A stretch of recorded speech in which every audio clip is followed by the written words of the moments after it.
Don't vote. And no, right off the bat, this is not a satire video. I'm earnestly telling you that it may not be in your best interest to vote this election cycle. I'm mostly talking to conservatives and right-wingers here, but know that this could apply to both sides. But why should we abstain from voting?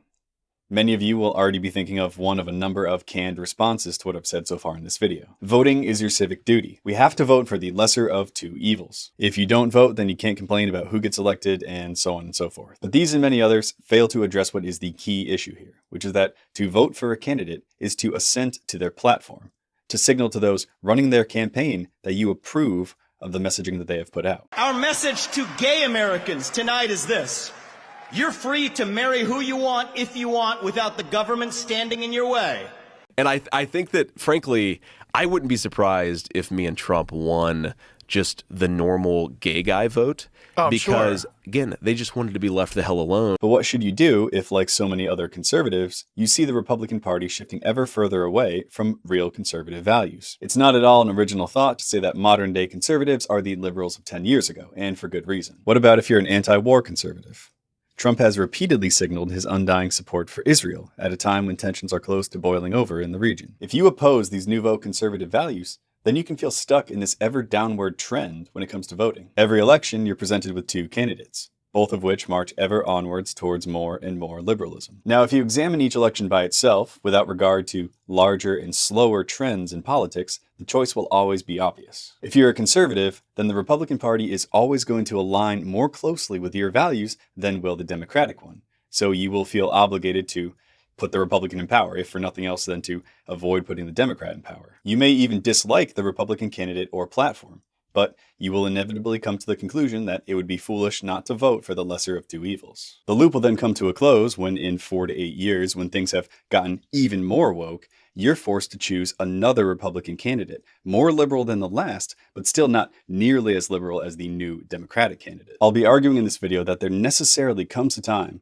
when continually choosing the lesser of two evils is not a viable strategy. That if we want to influence the course of conservative politics in the US via that small power afforded to us by the vote, that we need to sometimes consider withholding that vote rather than letting these parties take it for granted. I'll continue fleshing out this idea later in the video, but first we should reflect a little bit on just how ineffective voting is in the first place. And know that this section isn't meant to demotivate listeners or to dissuade them from taking political action. Rather, it's meant to motivate us towards action, only by other more effective and admittedly more difficult means than voting. Because if we are talking about voting, it affords you very little power. Specifically in the presidential election, which is, let's face it, the one that people spend most of their time talking about, if you're outside of a swing state, your vote pretty much right off the bat does not count. Beyond this, we can even consider swing counties, sections of those swing states which receive the majority of campaign attention. So simply put, an incredibly small percentage of the votes even count. Despite 155 million votes being cast for president in 2020, 21,461 votes exactly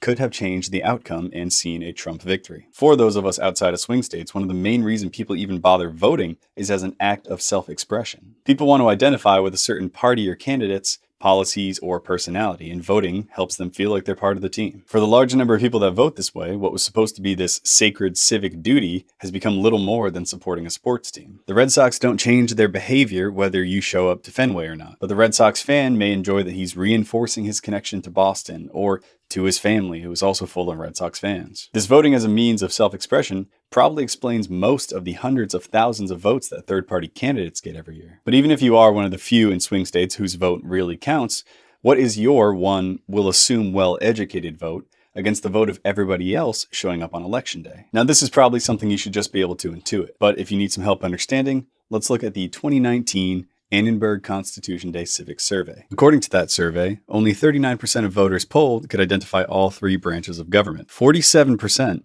named only one branch or none at all, meaning it is guaranteed that they did not know at least one of the branches they were electing people for. According to the same survey, when asked, what does it mean if the US Supreme Court rules 5-4 on a case, 41% of people did not choose the correct multiple choice response of, the decision is the law and needs to be followed. This one isn't even a simple lack of knowledge, but a lack of basic problem-solving skills. And lastly, only 55% knew that the Democrats controlled the House of Representatives at the time, a result which is hardly better than chance. And obviously I could go on like this for a while. If you want to get more blackpilled on voting, check out that Annenberg website. I will link it in the description. The fact of the matter is people are simply not going to be able to educate themselves when their sources of information, if anything, are the mainstream media or maybe some alternative media figures who are in reality campaign spokespeople for their respective parties. With these sources, there is very little chance of coming to an unbiased or nuanced opinion on key political issues. Beyond this, it's questionable if your average person, even if given theoretically high quality and unbiased reporting, could come to an informed decision on what is best for the country if they lack even a basic philosophical understanding of politics. If you haven't spent any time considering what a government ought to be, and more broadly, what qualities of government align with the good, then how can you be expected to make the complicated and roundabout decision of picking an elector who will ultimately benefit the country? Now, for what it's worth, I do think that most people, those in the know anyhow, do understand what I've said so far. Yes, the odds of your vote technically mattering are close to zero. And yes, most people are low information voters. But perhaps we should still vote out of a sense of civic duty. The problem with this argument is that voting is of course not the only way you can fulfill your civic duty. In fact, given its ineffectiveness as demonstrated above, it may be one of the worst ways to fulfill said civic duty, while simultaneously presenting the moral hazard of allowing people to feel they have achieved said duty via a passive and largely worthless vote. You could do practically anything else political. Volunteer, work in government, attend a protest, heck, make a YouTube channel if you want, and it would be a far greater fulfillment of your civic duty than voting. And all of these things can be done more than one day every 2 years. But if the general pointlessness of voting doesn't encourage you to stay home on election day, if you still hold on to this vanishingly small amount of power that your vote affords you and you value it dearly, then at the very least you ought to spend some time in serious consideration about how to best employ this power of yours. Which brings us back to what we talked about at the start of this video.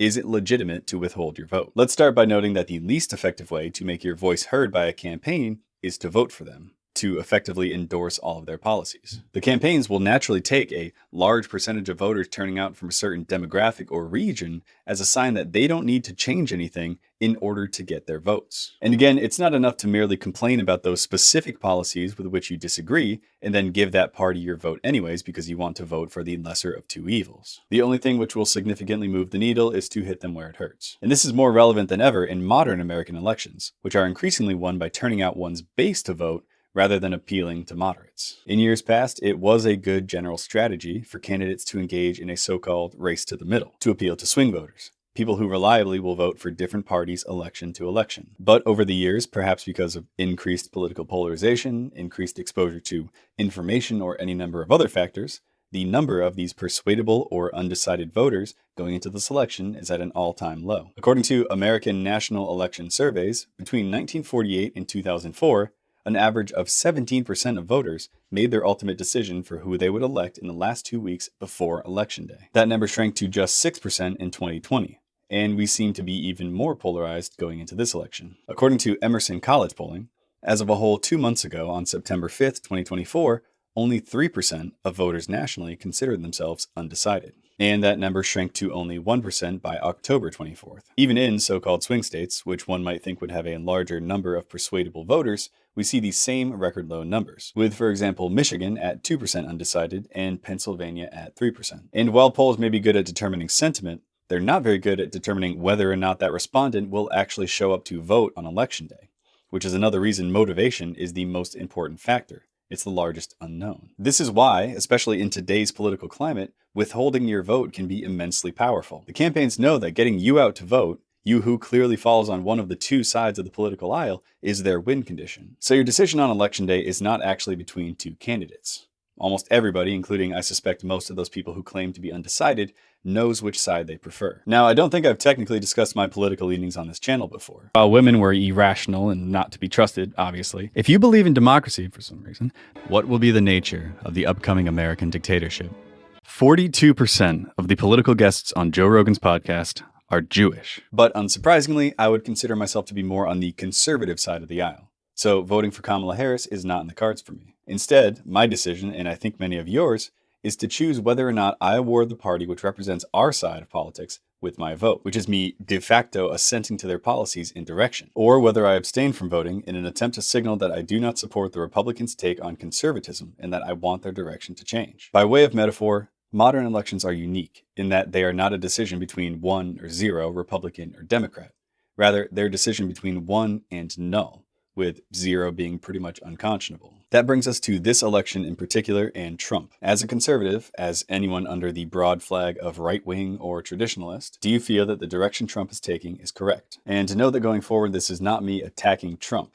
As should be clear, I agree with many more of his policies than Kamala's. Rather, it's to get you to consider whether or not we've reached that point where voting for the lesser of two evils will ultimately do more harm than good. We should of course quickly comment on abortion. Trump's stance on abortion is at best controversial. While certainly more pro-life than Harris, Trump has flip-flopped on the issue, and in my opinion, likely only discusses it because it is a critical issue. If you are a Catholic though, U.S. Catholic bishops as recent as late 2023 have re-emphasized abortion as a, quote, preeminent priority for Catholic voters. So this election, you have to decide if Trump's sort of liberal pro-life stance on abortion is something which you can see ultimately leading the country towards something resembling your views on the issue. Next, migration. While talking tough on the border, and we will stop illegal immigration once and for all. We will stop criminals from coming into our country. We will not be invaded. We will not be occupied. We will not be overrun. We will not be conquered. We will be a free and proud nation once again. Trump actually got very little done on the issue. Some people will try to claim that the number of green cards issued was lower under Trump than in years past. While this is technically true, if we ignore the complete cessation of new green card issuance under the pandemic lockdowns, then the number of green cards issued was virtually unchanged from the previous administration. And as for his next term, while on the campaign trail, Trump has strongly and repeatedly endorsed the idea of increased legal migration. I want people to come into our country in the largest numbers ever, but they have to come in legally. And again, we want people to come into our country. We all want that. We need that.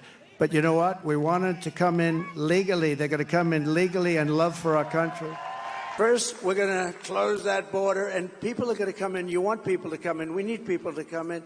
People are going to come into our country legally. As for illegal migration, I think it's fair to question his track record here as well. Trump famously said he would build a wall and even make Mexico pay for it via a tax on remittances. During his term, some walling was built. 458 miles of walling was constructed, but 373 of those miles simply replaced existing walling, with 85 miles in total constituting new border wall construction. While this isn't a bad start, this means that only roughly 36% of the 2,000-mile Mexico-US border is covered. Now, to be sure, Trump faced strong resistance when trying to build this wall, but still, to a certain extent, we have to judge a tree by its fruits. Regarding those already in the country illegally, the 2024 Republican campaign pushed the message of mass deportations now very hard, especially at the RNC. Yet when asked about this policy in interviews, Trump and Vance give only very lackluster responses, only mentioning how they're going to focus on deporting illegal immigrants who commit violent crimes. What do we do with them? I think the first thing that we do is we start with the criminal migrants.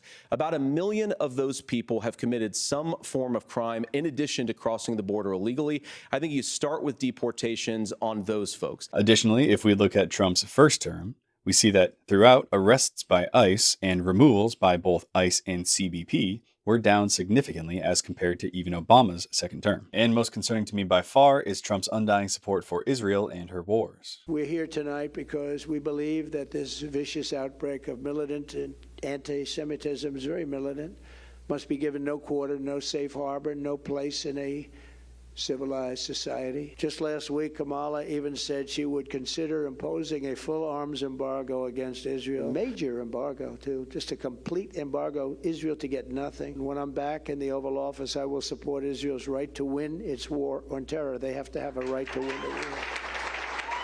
When I'm president, the United States will once again stand shoulder to shoulder with the state of Israel. I will support Israel's right to win its war on terror. We must stand with our friend and partner, the state of Israel. We will, strongly.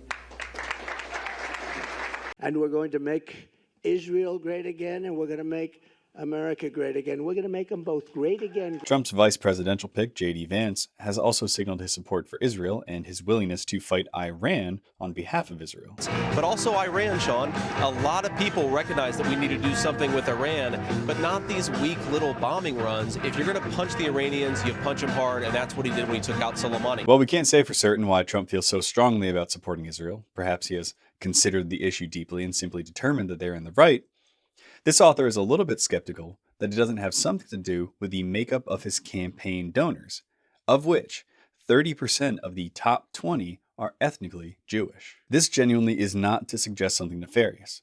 Rather, it's a simple fact which suggests a reasonable hypothesis as to why Trump supports Israeli causes so strongly. If a majority of his donors were black, I would expect him to focus much more on black issues and so on. People simply don't give hundreds of millions of dollars to political parties out of the goodness of their hearts. As an aside, this figure for Jewish representation among campaign donors is actually much higher in the case of Democrats. I have previously examined donor information for 2022 campaigns, and in that year, 57.1% of the top 49 donors to the Democratic Party were ethnically Jewish. Take that for what you will. Now, to conclude, I know that a lot of people watching this, if they bothered to watch this far, will have had the message of this video completely wash over them, and they'll just reply in the comments something like, "But Harris is so much worse." And again, from my political viewpoint, I of course agree. For these people, let me briefly restate my thesis. I'm simply arguing that in the long term, it is necessarily a losing prospect for conservatives to continue to vote for the Republican Party when they have proven themselves incapable of conserving anything for more than 10 years. Everyone is aware that the Republican Party of today is an extremely liberal party, and growing more so every day. If you agree with me that this direction is not good and will ultimately lead the country to a bad place, then at some point we must necessarily withhold the vote. The only question that remains is whether or not that time is now, or we want to wait for things to get worse. And I want to end this video by again saying that whether or not you agree with me on the ineffectiveness of voting, we should all agree that it cannot be our only form of political engagement. In the best case scenario, it is extremely passive when compared to volunteering, helping with campaigns, or engaging in whatever other legitimate form of political action you can think of. Even reading a book by yourself will undoubtedly have a much larger political impact than a single vote in your deep red or deep blue state. If you'd like to engage in political life, then by all means go and vote. But maybe at the same time, pick up a copy of the Federalist Papers, or memes aside, start with the Greeks. Even a cursory reading of Plato will put you miles ahead of your peers who only passively consume these lame political podcasts. In any case, regardless of what you do this election day, I just want to say thank you all for watching and have a lovely day.